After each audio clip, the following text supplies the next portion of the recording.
The best guests on a podcast are those who have achieved immense amounts of success, and they're not fussed about people's views on what they say or do.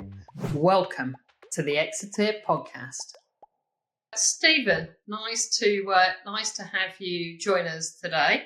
I've known you for probably 10 years now, in way of a working relationship over that period of time. So I'm delighted that you've come onto the podcast.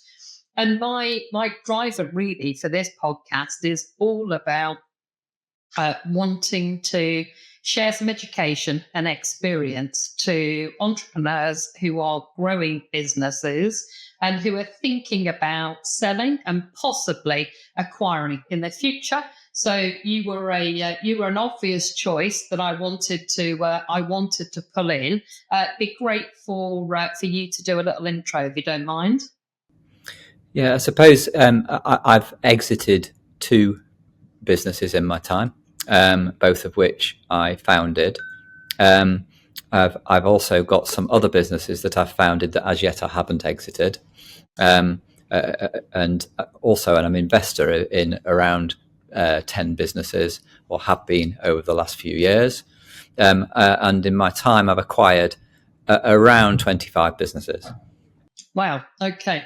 So let's try and unpack some of that. So you're running a business at the minute. I mean, I know this, but for the audience, it'd be really good for you to just share a little bit about Evergreen, and then we can talk a little bit about some of the lessons learned from building and selling your previous company, Ascribe. But please tell us a bit about Evergreen.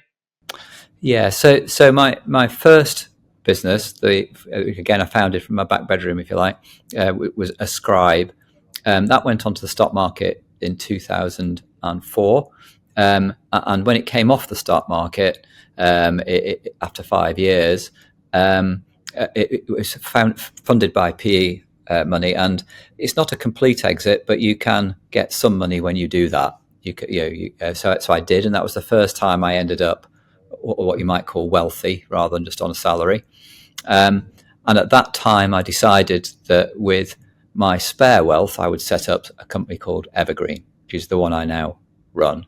And that the theory was that we would have our family money, and that was sorted. And that I would create an evergreen fund, which means that every time it makes money, it puts money back into that fund. But also that it would be involved in health and sustainability. Started off in 2008 in sustainability because I was still, even though I'd got PE money, I carried on for another 5 years in Ascribe before it was sold. But I did have the freedom to set up a sustainability company, which then went on to build wind farms.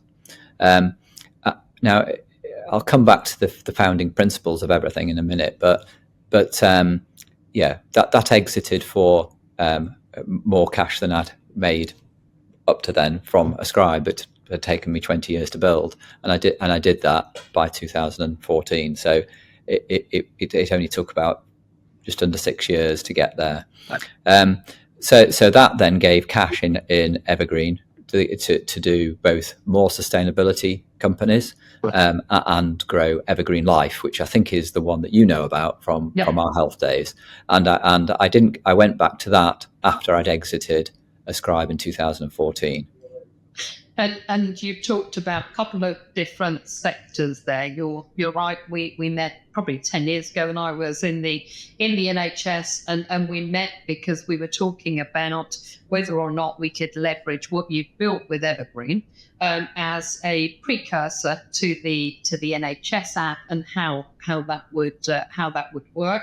It'd be really good to get a bit more background. You've talked a bit about Ascribe and how that was listed on the stock market and on and off over a 5-year period. How did that Ascribe was in the healthcare space, but how did that play out? How did it go on and come back off? So I was lucky enough to grow Ascribe purely organically from my back pocket. until it was actually in Times Tech Track back in 2001, I think. Well, Having grown into the year 2000 replacements with the pharmacy system. That grew to be over 50% of the market, probably turning over about 5 million, making about 1.5. Decent margins. And that was without any investment or getting involved in any corporate activity at all. I really didn't understand business as I started doing it and running it on very simple principles, a very clean company, if you like. But from that success, we had by then a lot of employees, because we'd gone overseas, Australia, New Zealand, Hong Kong, Malaysia by then, and had about 70 employees. But if you remember, in 2002, so we decided to take on VC money to become an EPR company. Yep. Okay. And this is now where I first started doing, call it corporate stuff, or getting involved in corporate finance. I didn't take any money personally from what we raised, but took £2 million to build an EPR. We won our first customer, and it was a multi-million pound project. We went live with our first speciality, which was orthopedics, and we achieved amazing results with that. So in those days, what we built in 2002 was a web-based product that could integrate all of the current, often green screen applications. Wow. To a patient journey that would start in their outpatient clinic and end up after their operation. So way ahead of its time. Yeah, it was the kind of thing that probably only the people working with it understood it, because it was so new, it was difficult to describe. So it's the world I'm part of. I never thought that about you, Stephen, but you've hit the nail on the head there. We had things like news at 10 coverage at the time. It hit the press because of the results. Because what we did was we managed to triple the throughput in the department and do it on one ward rather than two. So it was absolutely transformational in terms of productivity, inpatient stay, infection rates, mobilization rates. There's a lot to go at in those days, because people, to have a hip replacement, they used to be in hospital for 2 weeks, and we turn that into an overnight activity, which is what it is today, and it is that everywhere today. But the way we did that is we, for example, did all their bloods in their pre-op appointment. And because we had the web-based technology, we could, as soon as they arrived on the ward, we could offer the blood results on the screen, which in those days was revolutionary. Some may argue it'd be revolutionary in these days, in a certain part, Stephen, but we won't digress. I wasn't going to be disrespectful, but we both know that's true. I mean, we just to amplify that, we've now decided to take over and run NHS services because we can't get the NHS to innovate fast enough. And I'm ashamed to say that still in our practices today, each practice opens over 100 envelopes with patient records inside them printed. Wow. And some of those are printed on dot matrix printers. So yeah, but why? Why is that? If in 2002 we had that technology? So what happened was the national programme was announced. People were all told that it would deliver, including the hospital that we were working in. So our contract had a fire break in it, which was that regardless of whether we were successful or not in doing what we said we would do, the hospital could cancel the project after the first speciality, which they did. It was made a reference site for a product called Lorenzo, which at the time didn't exist. I'm not sure it's ever been created. It's been a rebadged version of an old piece of software, I think, in the end. And so that hospital never did get any improvement and has struggled since, and probably today won't have even the level of competence that we gave them by delivering that first project, which was done in collaboration with the NHS. It was called an integrated clinical workstation, which I did as part of a working party, sharing ideas with the NHS.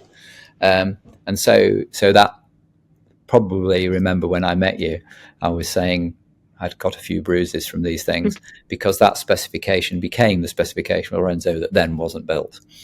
So at the same time, corporately, we decided to float. So what we did is we refocused on our pharmacy market, grew 40% in that year by selling directly to people with need, and started acquiring a mental health business initially, and then other companies that thought the national program was going to succeed. So I took a bet on the fact it wouldn't succeed and decided to go and buy the best of breeds in the market. So, like two men look through prison bars, one sees mud, the other sees stars. So I was a star seer, and I remain so. I'm always an underlying optimist. And so we went to buy the best companies we could find. It had to be in the top 3 in the market. And I would speak to the principals and say, would you like a spread bet? We'll give you some cash now, have some shares in this floated business. And if that succeeds, then you'll be much better off, but you'll at least paid your pension and got some money in the bank. And it was almost 100% successful, that way of thinking. And that bet, Stephen, so that bet on the program not working, that drove your acquisition strategy, and you bet against with the ultimate outcome that you were going to be able to provide these services direct. What was the end plan there? It was that we would have an integrated best of breed. So that's what we thought at that time, with the way that technology was. At the thought of anybody creating a new product that did everything that was already out there in any reasonable time seemed like a pipe dream. And so once you understand the complexities of an A&E system, as well as a pharmacy system, as well as a radiology system, etc., the thought of doing those even in 10 years, which is what they said the program was, it's felt like a bit of a long shot. And then imposing that centrally, well, that was just madness. The NHS will never have anything imposed on it centrally. It just won't work. And I just worried that there's a guy called Richard Granger who said he was going to put us out of business. That was his line. Yeah. And so I just thought, well, he might actually do it the way they're behaving, because the orders just dried up for all these companies. So what I thought is the country is going to be left with nothing.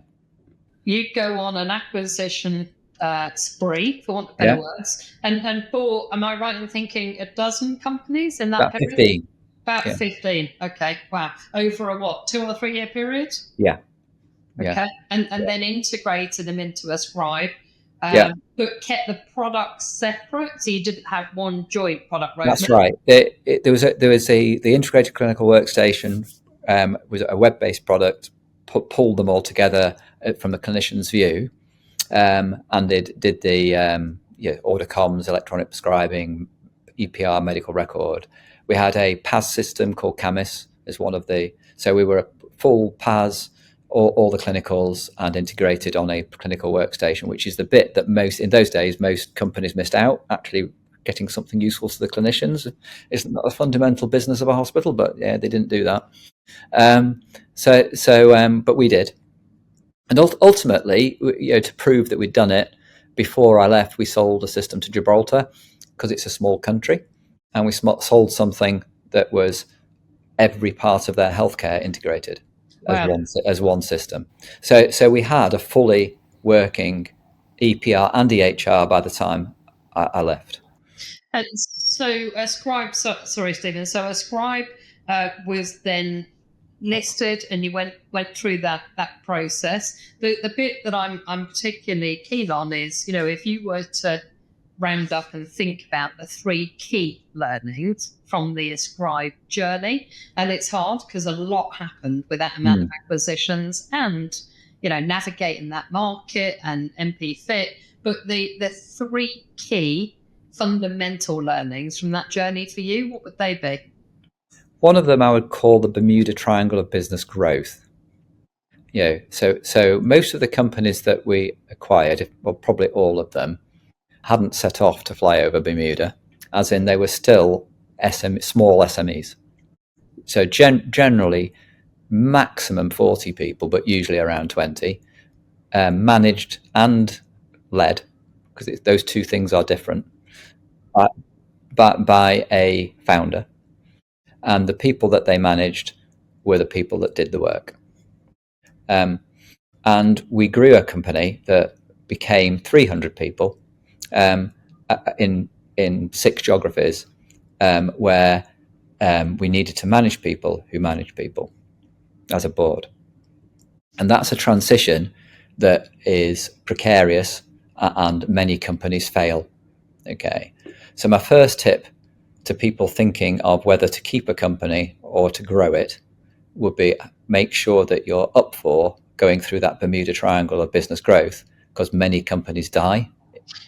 And I think from a personal perspective, you've got to recognise whether you as the founder have the skills or, emotional intelligence to go on that learning journey and start to apply it as you're growing. Now that's a brilliant piece of advice. Yeah.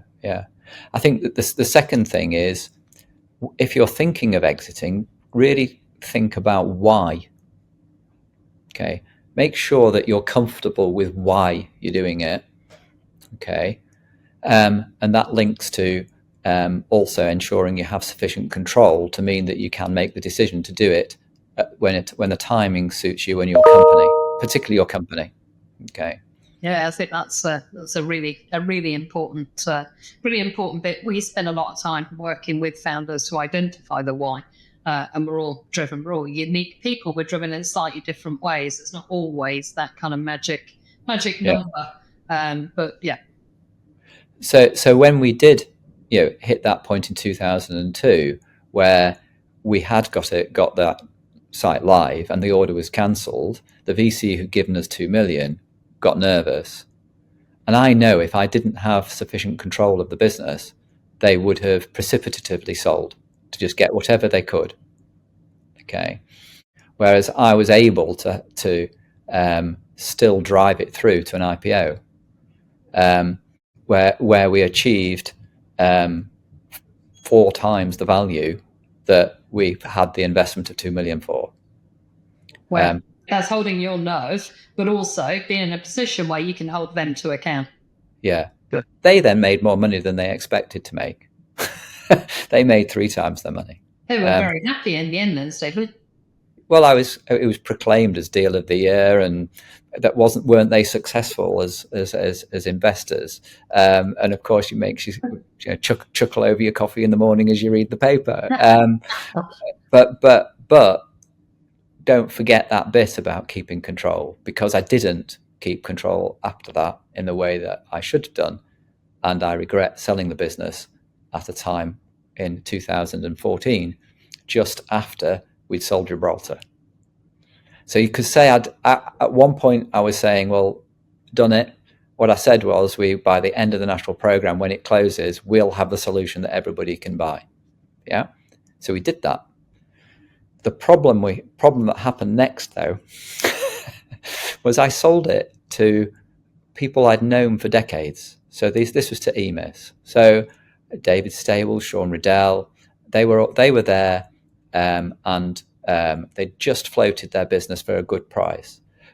We had previously, when we were on the market, been about to buy EMIS when our share price was strong. But just as the market collapsed, the deal fell through.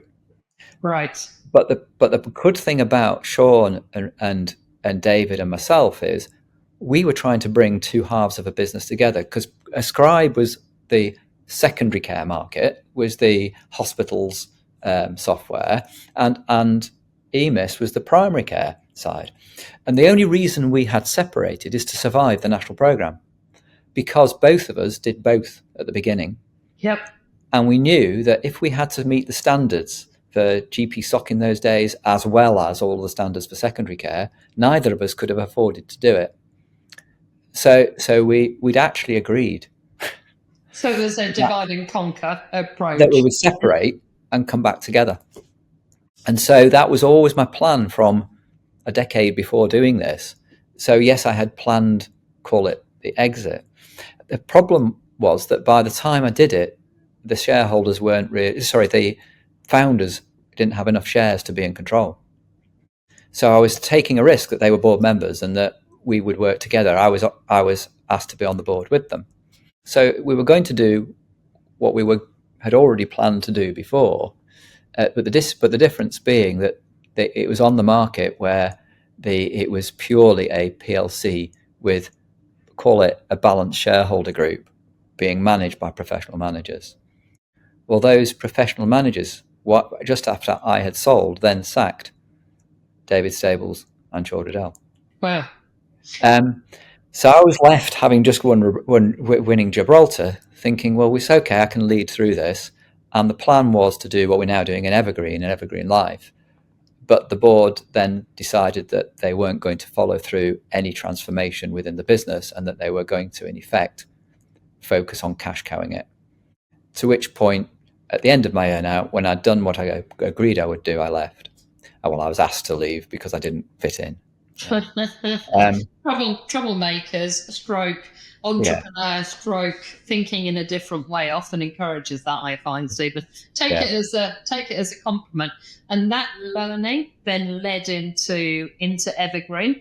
And you knew after that one you were going to go again. And it's probably worth, you said you're interested in the emotion about exiting as well. So even though on the day that the acquisition of Ascribe occurred, I believed that we would still have a board that would do all of that. I wouldn't have done it otherwise.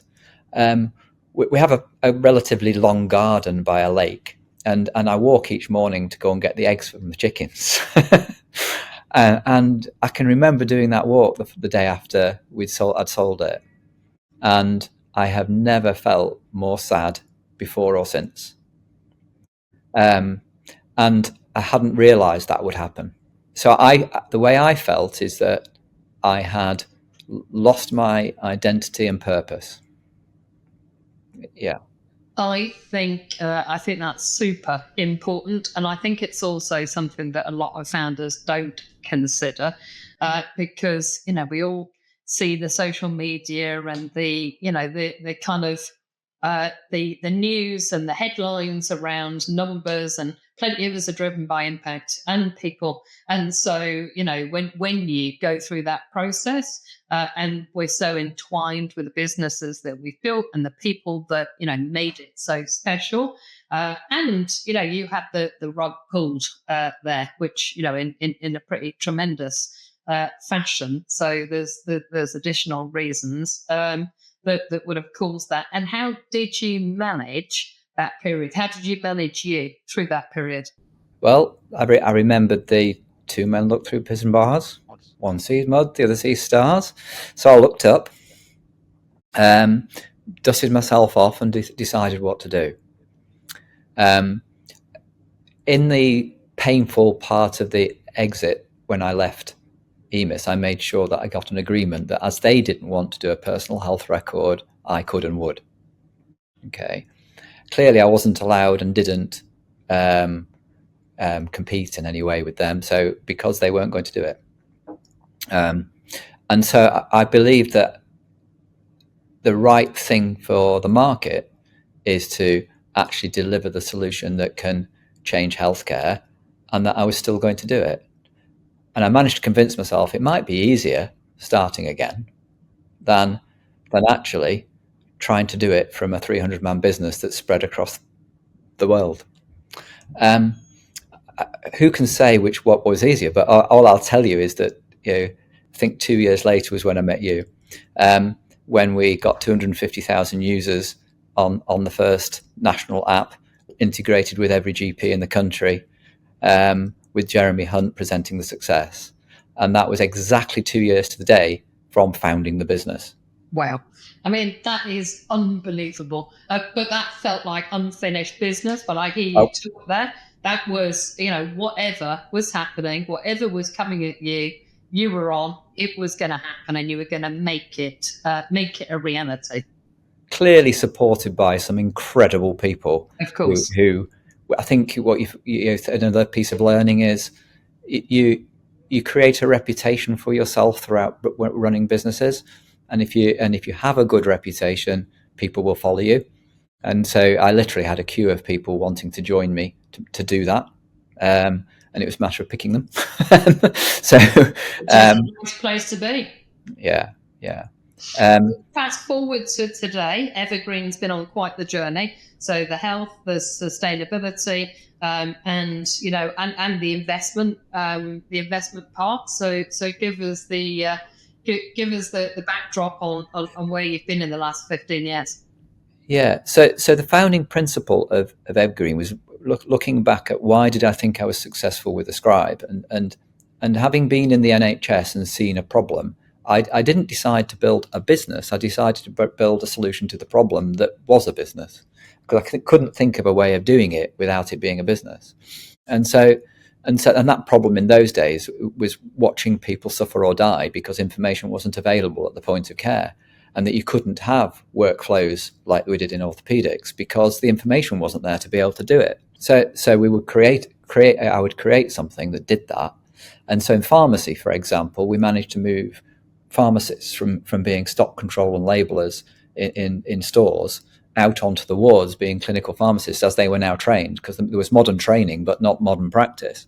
And the reason we could do that is we could put touchscreen terminals on the wards. Going back to being bleeding edge, can you believe we were demonstrating touchscreen Radiolan terminals in 1995 from a scribe?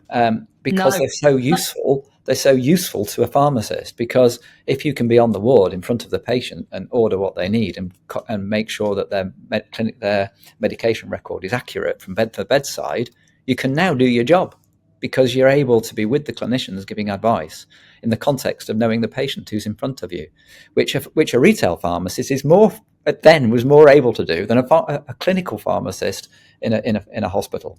So every hospital now has robotics that we enabled by that software, and a workflow, which is meaning that the pharmacist can become proper clinicians, and so that was why I did it.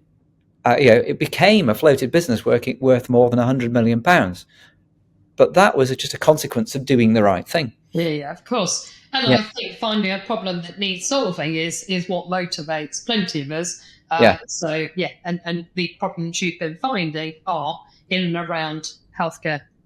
So therefore, I know that what would solve, going back to what solved that, I lost my purpose and it was all about the ability and to have an instrument to make impact, to have social impact.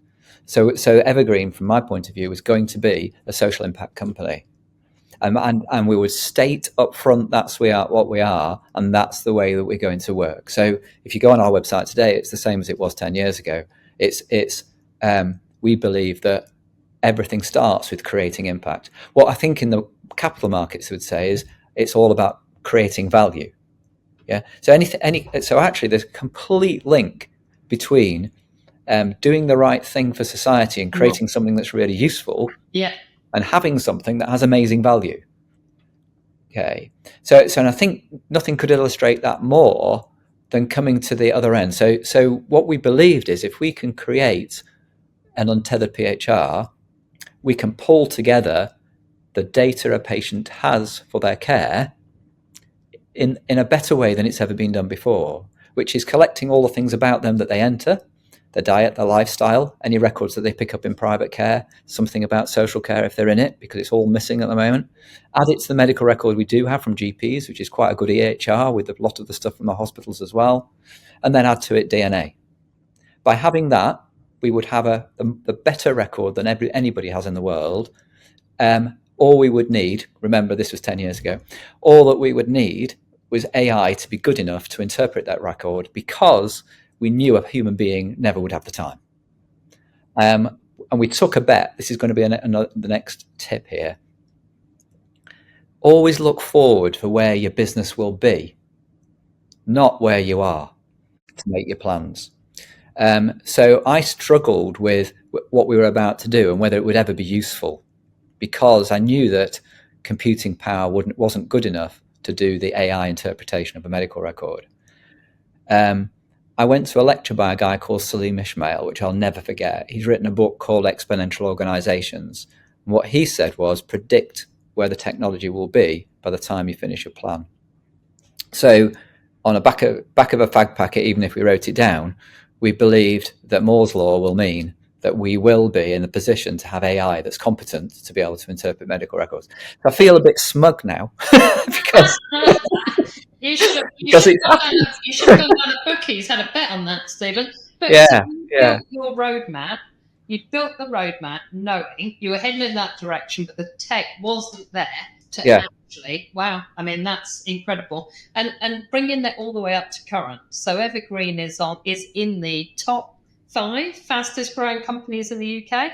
It's the fastest growing tech company. It's good to be corrected when you're correcting it in that way, Stephen. Wow, yeah. That is an unbelievable achievement. We picked up the award last Thursday. Incredible achievement. Congratulations. And just reinforces your point about value, impact, and where to now? What's the plan? And if I just so that I can show that it doesn't just work in healthcare. The second business I exited was a wind farm business. You can say, oh, grief. Well, so you're very capitalist. You built wind farms and sold them again. You were a developer, weren't you? Well, no, because we did it differently. So what we said was most companies are out to help John with a field, prove he can put a wind farm there. And even if it's not a fantastic field to put it in, we'll get there and we'll charge him for the work we do. So what we did is we said, we'll survey the whole country and decide the best and greenest place to put a wind farm, where all of the residents would want it, where the wind blows really strongly, where it's very near a connection grid. And we basically use data to answer the problem. We came up with all of the different parameters about a good wind farm, and then did a survey of the whole country and picked the best place to put it. So when Eric Pickles was reviewing all of the different wind farm projects, there were 25 cancelled one after another in his reviews, and we were the 26th, and we were accepted, and we made £18 million out of that. So it's not just health. So we built a wind farm in the best place in the country to have it. We actually knocked on the farmer's door and said, would you like to build a wind farm here, rather than responding to people who'd like to put one on their field. So we were looking for the biggest impact from doing the work, as in, so we picked a site where it would pay back its carbon to build the wind farms in less than 3 months, and would actually be, and then ends up very, very profitable.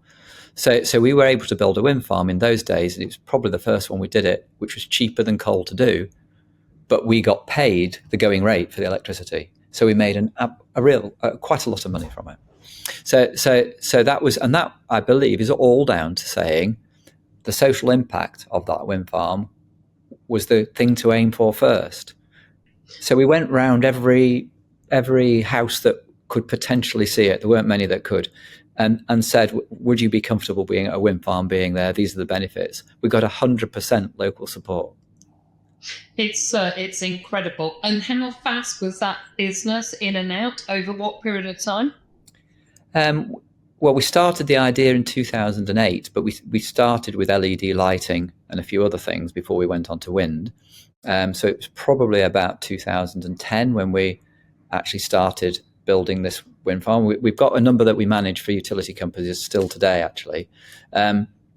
And then we exited that around 2013. So it took about 3.5 years. Which is pretty rapid. Yeah. And Stephen, in way of kind of priorities now, so you're still very focused on Evergreen, and I understand looking to start acquiring additional companies and capability to augment what you've done there. What does the future hold? So if previously we had an integrated clinical workstation that could enable companies in pure financial terms, we bought them at 5 times their profits.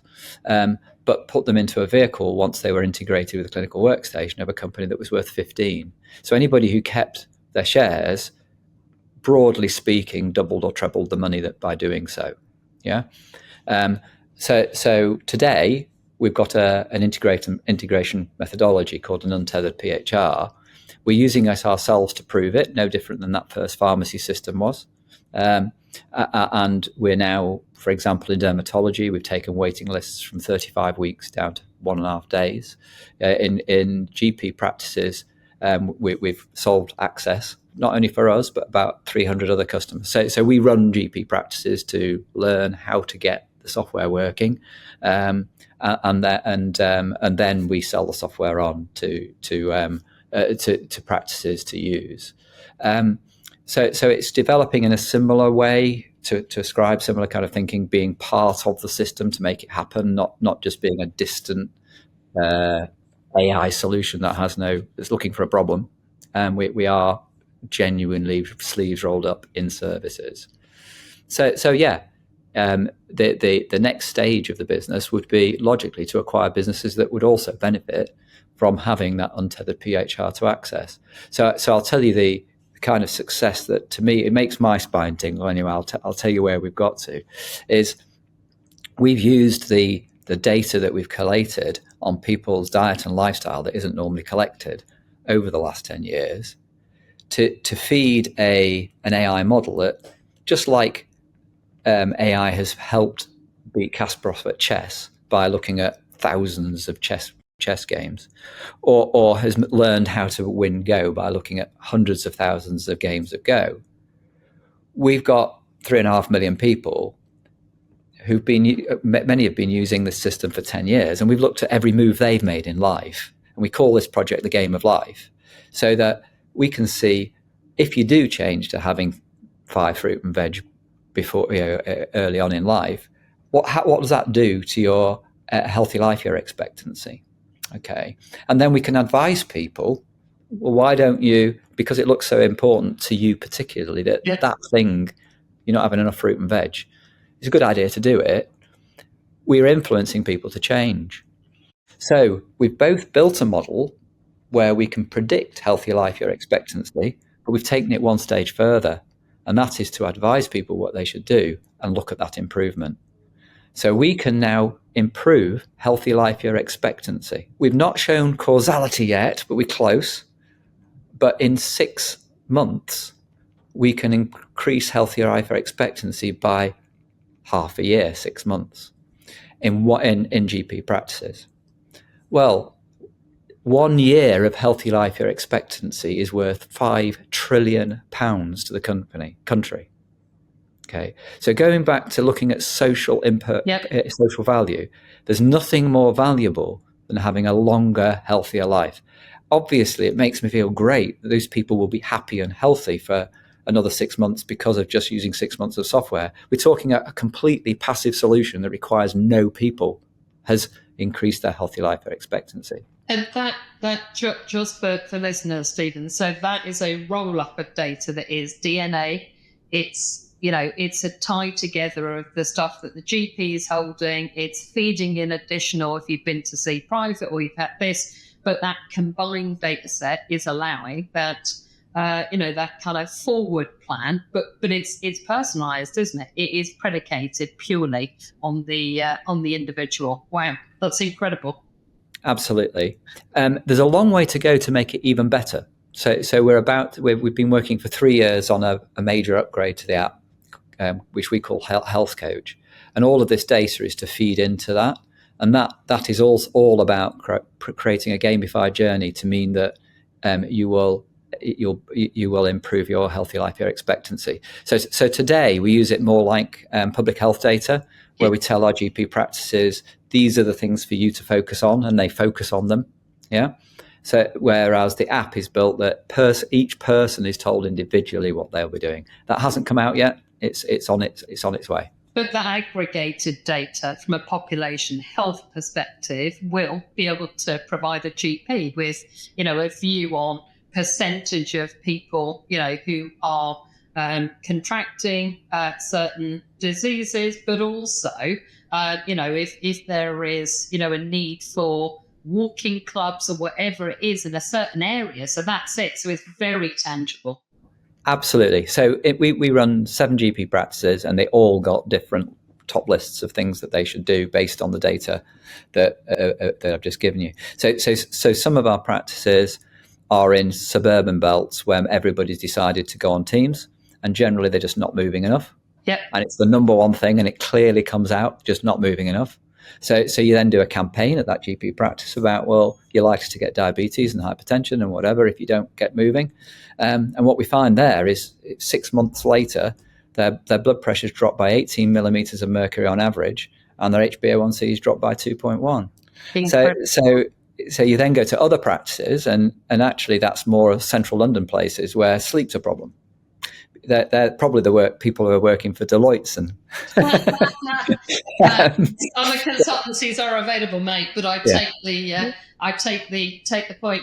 And Stephen, I'm mindful of time, but I have one. I could talk to you all day, but I have a question I want to ask in relation to what you've just spoken about, which is why, as a country, when we are struggling so much from an NHS perspective, is the NHS not knocking on your door saying, Stephen, do us a favour, help us out here, because you've done some of the hard yards and some of the hard work to pull those data together and to start to move on the prevention agenda. Why isn't that happening? So this is a good week to ask, in that I spent some time at Number 10 with a number of people discussing this, where partly because we just won fastest growing tech business, and partly because there are various people like, you won't have done, but people like you that I've known over the years who prompted MPs that they should talk to us. So we are on the agenda. Good. But in simple terms, if you take what I've just said, 1 year of healthy life expectancy would save 5 billion on the NHS budget and give the economy 5 trillion.